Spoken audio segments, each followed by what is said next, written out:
Hey guys, HDvee here and welcome to a brand new video. Today we've got some pretty cool things to go over. New events have been announced, we have some small updates about the Nintendo Switch 2, and then we have some really cool hints towards what the starter Pokemon may be for Pokemon Legends ZA. There's a lot of things to break down and get into today, so if you're excited for the video, drop a like down below. Let's try and hit 500 likes, leave a comment with your thoughts on anything we cover in today's video. Subscribe if you're brand new, ring the notification bell. With all of that out of the way, let's get into the video and I really hope that you enjoy. So, starting things off, just going to quickly go over this new event for Pokemon Go. It's only for America, but HDvee here tweeting out saying, HDvee update, some new partner research has been released for Pokemon Go on the Google Play Points rewards in the US.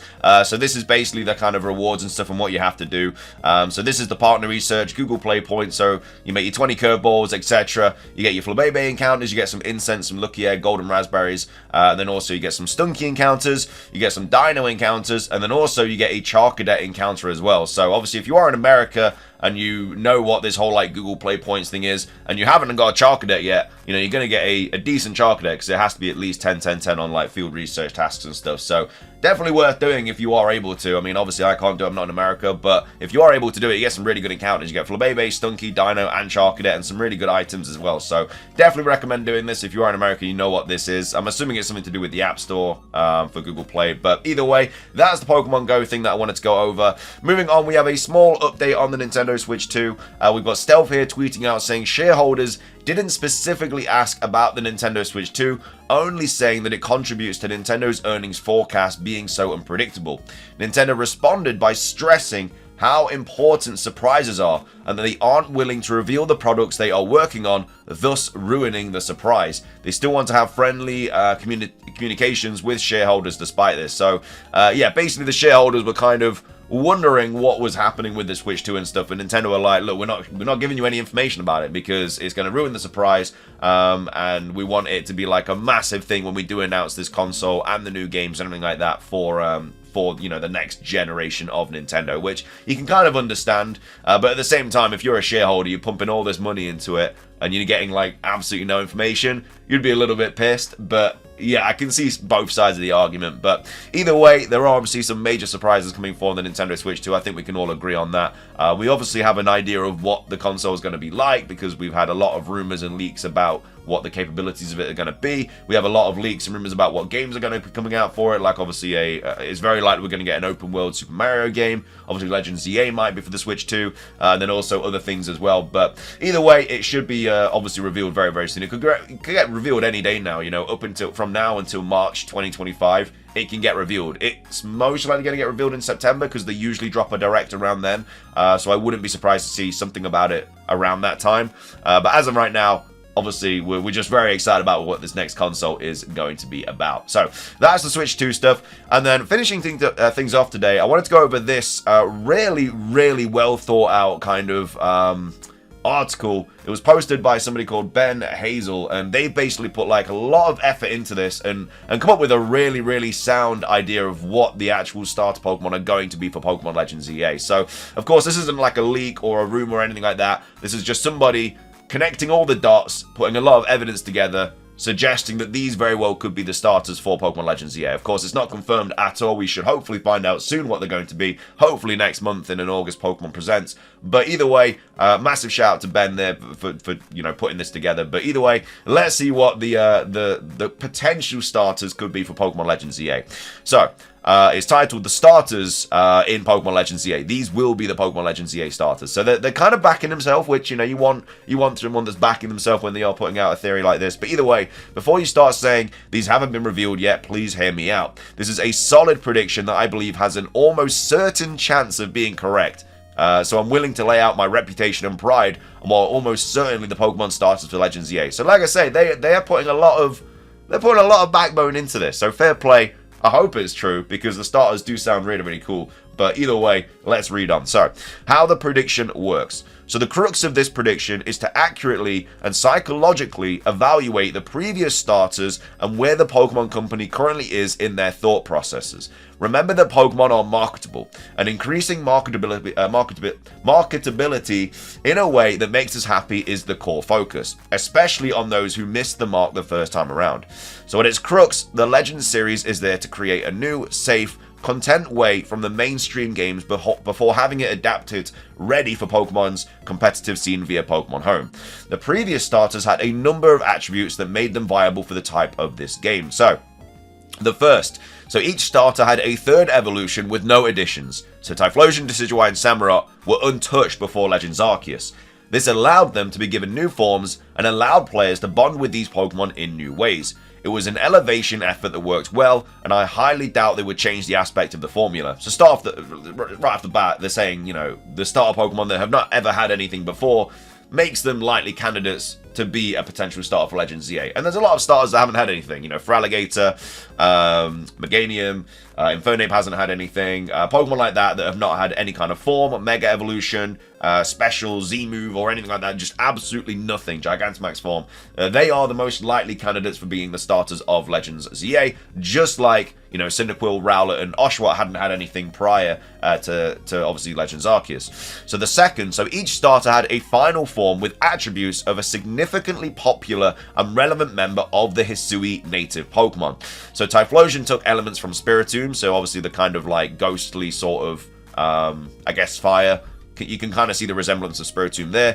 Decidueye took elements from Infernape, which of course is one of the starter Pokemon, and then took elements from Zoroark, which was reintroduced in this game. Shiny form takes elements of Hisui and Zoroark. So, I mean, you can say that's a bit of a stretch if you want. I understand why it potentially could be a bit of a stretch, but at the same time, you can kind of see small elements from these Pokemon in these starters. And then the third one, so none of these starters infringed on the current Pokemon game out at the time, that being Sword and Shield. The last thing Game Freak wants to do is waste precious marketing opportunities on the same Pokemon. So, given these elements, let's start deleting starter Pokemon that cannot be part of this game. So, from Generation 1, Bulbasaur, Charmander, and Squirtle are out. They're in Pokemon Unite, used in a lot of projects, and already have Megas and different forms. There is a very, very low chance that any of the starter Pokemon are from Generation 1 are going to be the starters of Pokemon Legends ZA. You know, it's highly unlikely because they already have Mega Evolutions, and I don't think we really need like a Colosseum Charizard, a Colosseum Venusaur, or a Colosseum Blastoise. It doesn't really make that much sense. Now, these are probably going to be in the game because they do have Mega Evolutions, they're just not going to be the starters. Generation 2 is up next. Cyndaquil is out. Obviously, it was the starter for Legends Arceus, leaving Totodile and Chikorita as viable. Chikorita especially gets the nod here due to their design matching the Kalos aesthetic. From Generation 3, it's a little bit like Generation 1. Trico, Torchic, and Mudkip are all out. They already have Mega Forms and will likely be catchable in the game, just like the Generation 1 starters. From Generation 4, Turtwig and Piplup are viable. However, I think Chimchar is out due to aesthetics not matching. Piplup gets the nod due to Kalos being based on France and Empoleon being based on Napoleon. So, again, I don't think like Chimchar being out due to aesthetics isn't a good enough kind of... I don't think that's a good enough reason for it to just be completely thrown out there. Like, Chimchar very well is as viable as, you know, your Tepigs or your Littens or anything like that. There's no reason why it wouldn't get something just because of the aesthetics. I don't really back that claim. From Generation 5, Snivy and Tepig are viable. Oshawott will not return for a second time. Generation 6, it would make no sense to have a Kalos variant of the starters already from there all out. This one I don't agree with in the slightest. This claim is taking the idea that these starters are getting new forms. And if that's the case, then yeah, the Generation 6 starters would be out. But what if the starter Pokemon of this game got Mega Evolutions instead of forms? Then the Generation 6 starters would very well be up there as like very, very likely options. I still think it's going to be the Gen 6 starters personally, and I think they're going to get Mega Evolutions. But if it's not about that, and it's starters that are getting new forms, then yeah, obviously the Generation 6 starters would be out. So from Generation 7, Litten and Poplio are viable, but obviously Rowlet won't return. Primarina gets the nod as her musical nature ties her to French nobility and culture. They could very well gain a Marie Antoinette variation. And then Generation 8, Sobble and Grookey are too British to ever make their way to a France-inspired region. Scorbunny, however, finds a place in the quite amazing football scene that exists within the country. Scorbunny gets the nod. I also heavily disagree with this as well. Sobble and Grookey being too British... it makes no sense, because then he goes on to say Scorbunny, however, finds a place in the quite amazing football scene that exists within the country.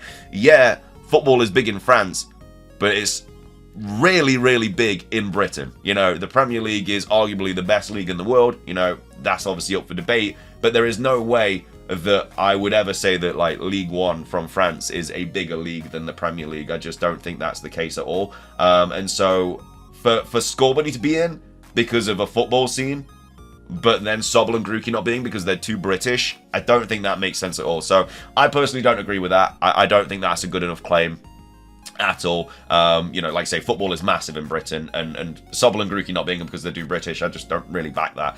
And then obviously Generation 9 is too fresh, so they're all out. So we have our list of contenders. So for grass types, we have Turtwig, Snivy, and Chikorita. For the water starters, we have Totodile, Piplup, Popplio, and then for the fire starters, we have Litten, Tepig, and Scorbunny. But again, I heavily disagree with a lot of this. You know, I think Chimchar should still be a viable option for the fire starters. You know, the aesthetics not being French enough just doesn't really make sense. And then, yeah, Grookey and Sobel, I think, also have a good chance as well. You know, being too British makes absolutely no sense. Anyway, for the grass starter, so now I'm going to start deep diving. In terms of grass, we are looking for a Pokemon who has fallen behind in cultural terms. Turtwig is still fresh from the last generation, both in BDSP and Legends Arceus, so we're going to strike them out. Makes sense. For this reason, I have to remove Piplup. BDSP's existence, while it didn't add anything new, was enough to disqualify them. Chikorita and Snivy both have excellent arguments for their inclusion, but for Kalos, we're going to bring in the second rule. Snivy does not have much in the way of design to give them the attributes of a Kalos Pokemon. When we think of Kalos, we think of extravagant lights, design, and all-round beauty. Snivy, and by extension Superior, have tiny stubby arms, which leave little to work with an extravagant Pokemon. So for this reason, I dubbed Chikorita as the Legends ZA grass starter. Meganium is often considered useless and needs the boost a Numego form would give. Meganium would easily turn their spores into lights to become a fairy Colosseum form. And finally, the company that brought us Lechonk will not pass up Mega Meganium. So yeah, Kalos Meganium with elements from Pavilion as a grass fairy type. So yeah, I mean, I understand where they're coming from. I really do. It makes sense why I would go Meganium over Turtwig, because as I say, Turtwig was just in BDSP, was just in Legends Arceus. So yeah, highly unlikely that that's going to be the starter. But again, it's all this aesthetic stuff, like Snivy not being extravagant, fair play, but it still has some major French connotations, which is why a lot of people believe that Snivy is going to be the starter. Next up, the water starter. Well, as I said earlier, Piplup is sadly out. BDSP just makes too much. I'm assuming that BDSP just makes it too much for Piplup to come back again for this game. Totodile sadly suffers from something I like to call we are not in Unova right now, as a crocodile would be perfect for an American-themed region. I can imagine Feraligatr getting its own Florida-style form. But as it is, I believe the most fitting starter is the beautiful Primarina that evolves from Popplio. I can see their singing becoming elegant and strong. Music is especially powerful in France, and her water could easily be inspiring and help mold the architecture of Lumiose City. And then Kalos Primarina with visual elements from Furfrou as a water electric type. So yeah, I kind of get that. Obviously, the French kind of music culture and scene. I do back that. Again, I still think Piplup is a really, really viable option as well because of Napoleon, but fair play, it was just in BDSP and Legends Arceus. Now, for the fire starter, well, I thought Scorbunny might have been dead certified for this one. Tepig really doesn't stand out to me as a French Pokemon. However, the more I thought about it, the more I come to understand just how Tepig fills the entire criteria I've set up. They've underused and underappreciated. They're a fire fighting type, making them follow in the footsteps of other starters, which I believe would be a prime candidate for a Colossian type change. And finally, they have a very strong candidate in what their Colossian form could bring. Are you ready for this? Flying Pig. I fully believe that Tepig's fighting style could lend him the attributes of Holucha, introduced in Generation 6. And Holucha was one of the most popular fighting type Pokemon from Kalos. And if the pattern holds, I believe Tepig fits the bill immensely. Imagine Emboar, but with flames that let them fly and perform body slams from the sky, with elements of Holucha as a fire flying Pokemon. So, without a doubt, the starters are going to be Chikorita, Tepig, and Popplio. So, if you're here after the actual reveal and I was completely wrong, come laugh at me in the comments, but if I was right, well, give me a thumbs up. Au revoir. So yeah, this person is saying Chikorita, Tepig, and Popplio are going to be the starters. A lot of this, though, is based on the aesthetics of the Pokemon, and I think that something that this person has forgot about is the fact that the Legends Arceus starters were not Sinnoh starters. They were brought to Sinnoh from different locations, obviously different regions, and so the starters in this game are backed by the idea that they are already originating in this French kind of location. You know, saying a Pokemon isn't French enough for it to be the starter claims that that starter is going to be like originally in that region, not brought from somewhere else. Obviously, it would make more sense if they were brought from somewhere else to be less French inspired. You know, if they were brought from, let's say, Galar, Grookey being too British, it'd be brought from that region to the French region. It doesn't matter if it's not French inspired enough because it's brought to the region just like they were in Legends Arceus. So they have a lot of good points. They really do. And they've obviously put a lot of time and effort into it. But I think there's a lot of loopholes in this as well. And I get why Chikorita and Popplio, I back them. Tepig, I really don't back. I don't think Tepig's going to be the starter at all. Obviously, we're not going to get Unova remakes this year. It's very unlikely. So the Unova starters very well could be one of the options as well, like Snivy or Tepig. But yeah, I just think there's a lot of things that I think they're just kind of, I don't really know how to explain it. They're just kind of getting things out of nowhere to fit the narrative. Like Pokemon being too British, that's just not good enough reason for it to not be an option, in my opinion. But anyway, really, really good theories. Anyway, let me know your thoughts on this. Would you be happy with the starters of Chikorita, Popplio, and Tepig, or would you not be happy with those at all? Let me know your thoughts on that, though. And then also, let me know your thoughts on everything else that we covered as well today. But if you did enjoy the video, drop a like down below. Let's try and hit 500 likes. Leave a comment with your thoughts. Like I say, what do you think the starters is going to be for Pokemon Legends ZA? Subscribe if you're brand new. Ring the notification bell for daily Pokemon content. For a fantastic rest of your day. And until next time, peace.